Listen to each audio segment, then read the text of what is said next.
Today I'm going to explain the movie The Imaginarium of Doctor Parnassus, released in the year 2009. An old man named Dr. Parnassus owns a beat-up traveling theater. The doctor, his daughter Valentina, and entertainers Anton and Percy are the performers of the theater. One night, they're in front of a pub in London when a drunk thug bothers them. He kicks Percy off the stage and starts flirting with Valentina, disregarding her repeated refusal. While trying to get away from the man, Valentina walks into a plastic mirror that leads her to a different world called the Imaginarium. The man notices that he's in a strange place but doesn't stop following her. When Valentina is deep inside the strange world, she tricks the thug and punches him in the face. Then, without giving him an opportunity to follow her, she runs back to the theater. Meanwhile, the man is stuck inside the mirror. A hand hangs from the sky and grabs the man. He's then taken to a mystical space filled with jellyfish. When high enough, the hand sets him free, dropping him on a strange planet. Following that, he's given two choices: either climb up a flight of tall stairs and gain ultimate happiness, or enter a nearby pub and get a drink. He chooses the latter, but as he walks in, the pub blows up in a loud explosion, causing his immediate death. It turns out that the first option was set by Dr. Parnassus, and the second one was set by the devil called Mr. Nick. The two have a millennium-long rivalry going on, and often compete with each other. Dr. Parnassus only wins when someone chooses the option that he sets. But that rarely happens since all humans prefer ignorance over hard work. Dr. Parnassus feels the explosion even outside and almost falls down. A while later, the police come to the theater to inquire about the missing man. But since the mirror only works when Dr. Parnassus is meditating, they're unable to find him. After the incident, Dr. Parnassus takes his theater somewhere else in a carnival. As the group performs, a naughty kid enters the mirror without telling anyone. Fortunately for him, Valentina sees him entering and sends Anton to get him out. The inside of the strange world has changed entirely since the last time. The kid is playing with the bubbles in the now mesmerizing world while his parents are worried for him outside. Dr. Parnassus uses his magic and puts the kid in front of his parents in an instant. Following that, the doctor is visited by the devil, Mr. Nick. According to their agreement, Valentina will belong to Mr. Nick after she turns 16, and Dr. Parnassus can do nothing to stop him from taking her. Her 16th birthday is only a week away, which makes Dr. Parnassus nervous. Later that day, he gets drunk and tells her about the time when he used to be a monk in a faraway place. He used to teach his pupils the way to live life for others. But one day, Mr. Nick came to his sanctuary and challenged him to prove his way of self-endurance and hard work is better than ignorance. After a long and hard fight, Dr. Parnassus won the challenge and was given the gift of immortality. However, he was naive enough to think Mr. Nick had accepted defeat. In fact, the immortality gift was his way to trap Dr. Parnassus in the everlasting loop of competition and failure. The doctor stops telling the story when their vehicle stops. Anton says he saw the reflection of a dancing man on the water. On taking a closer look, they learn that someone is hanging under the bridge. The group saves the person and realize he survived only because of a tube inserted into his throat. The next morning, the man wakes up but only remembers that his name is Tony.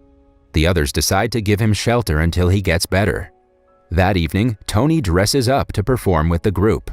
He and Valentina start a friendship, much to Anton's annoyance because he has been in love with Valentina his whole life.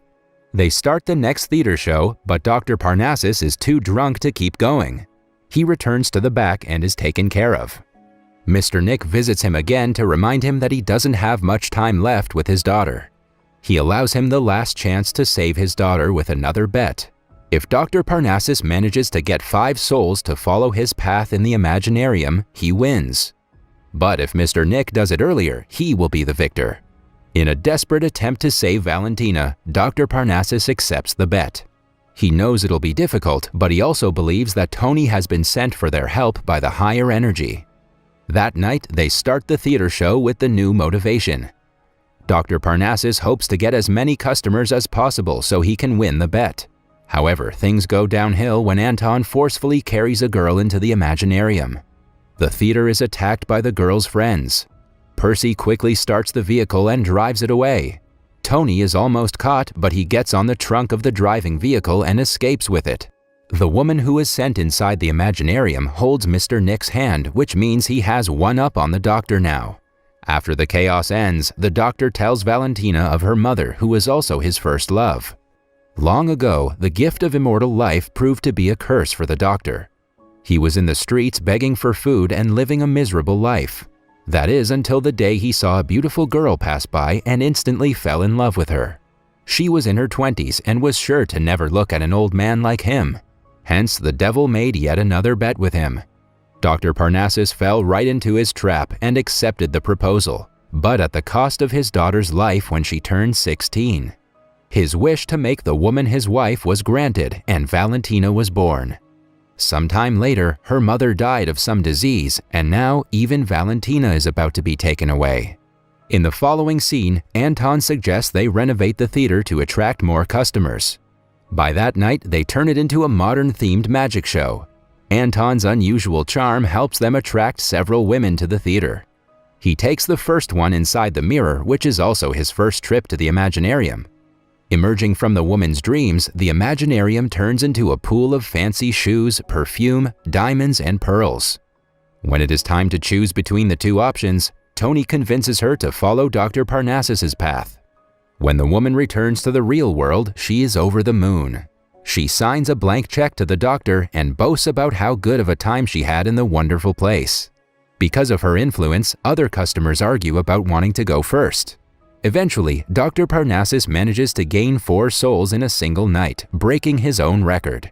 Mr. Nick is watching him from the sidelines, waiting to ruin his preparations. At the same time, Tony sees a group of men in front of the theater who he recognizes. It's clear that he's been lying about his amnesia, but no one knows why. The men also notice him trying to hide his face and attack him. In an attempt to save himself, Tony runs into the Imaginarium while being followed by the men. We soon find out that they are the people from the Russian mafia whose money Tony didn't return. They were also the ones who hung Tony from the bridge the last time. Anton comes to Tony's rescue and tries to intimidate the gangsters, but he is, in turn, punched in the face. All of a sudden, Dr. Parnassus's head emerges from the ground and asks the Russian men to choose his path. But at the same time, Mr. Nick appears on the other side of the Imaginarium, disguised as a giant woman. He manages to lure the selfish men into his skirt and burns them. With 4 more souls added to his collection, he wins the bet. Somewhere else, Anton urges Tony to reveal who he actually is and who the Russian people were. Tony claims that he was scammed by the Russians who sold children's organs to people for money. He seems genuinely regretful to have unknowingly been involved in something so horrendous. Hence, Anton believes him. Dr. Parnassus tells Valentina the truth about the devil and his bet to take her away when she turns 16. She is furious at her father for hiding the truth for all these years. At the same time, Anton happens to get his hand on a newspaper that reports the actual news about Tony. According to the report, the Russians were not the ones who tricked Tony, but he was actively involved in the smuggling of organs. He runs to Valentina to tell her the truth, but Tony doesn't let him. He pushes Valentina into the Imaginarium and goes after her, leaving the real world behind. To keep her entertained, he takes her out on a boat and manipulates her into thinking she's living her dream. A naive Valentina trusts him and gets a little too close to him on the boat. After that, they create a reality of their own, where Tony is a wealthy businessman known for his charitable deeds, while Valentina is his wife. Their reality is interrupted when Anton takes the form of a kid and shows Tony's real face to Valentina. It is revealed that he sold the organs of kids from third-world countries to wealthy people. Tony panics and shows his true personality by slapping Valentina in the face. His dream starts to break as the people see him for the evil man he is. They chase behind him, wanting to end his life. As the reality breaks, poor Anton falls off it. Valentina tries her best to save him, but he confesses his love for her before dropping into the unknown. Valentina loses her mind and runs around the remains of the place. She's also given 2 options, the good and the bad one. Suddenly, Mr. Nick appears and refrains her from choosing. Valentina tries to seduce him, giving in to the temptation. But Mr. Nick cannot accept her as a pawn because she's supposed to be the prize of the bet. He then goes to Dr. Parnassus, giving him the final chance to get his little girl back. A desperate doctor is ready to do anything. Taking the opportunity, the devil asks him to kill Tony. Parnassus goes to Tony, who is still being chased by the haters. If they catch him, they're sure to hang him. To save himself again, he needs the metal pipe. The doctor presents him with 2 metal pipes, one of which will break and thus will kill him. To trick him into using the fake one, the doctor uses one of the pipes and hangs himself, which makes Tony believe he's using the real one. The criminal steals it before being caught by the people. They hang him from the tree, but at the last second, Dr. Parnassus reveals he had 2 pipes in his throat, and the one Anton took is fake. In the end, he dies in the incident, making Dr. Parnassus win the final bet. Mr. Nick has released Valentina after his loss, but to torment the doctor, he refuses to reveal her whereabouts. Dr. Parnassus wanders around in the Imaginarium, hoping to find his lost daughter someday. Several years later, he has turned into a beggar in London. A kind woman puts some pennies into his begging bowl without even seeing his face. As she walks away, Dr. Parnassus notices an anklet on her leg that he had given to Valentina a long time ago. He follows his daughter to a restaurant and finds her with Anton. The two have evolved into a happily married couple with a beautiful little daughter. Right then, Percy approaches him and asks him to meet his family. However, Dr. Parnassus only smiles at the comment. He is content that his daughter is living a happy life and feels at peace for the first time in years. In the last scene, we see Percy and Dr. Parnassus presenting a toy theater of the Imaginarium. Mr. Nick appears, offering Dr. Parnassus a new bet, but this time, Percy convinces the doctor to get back to work. That was all from the video. I hope. Also, leave a comment if you want us to recap your favorite movie. Until next time, take care.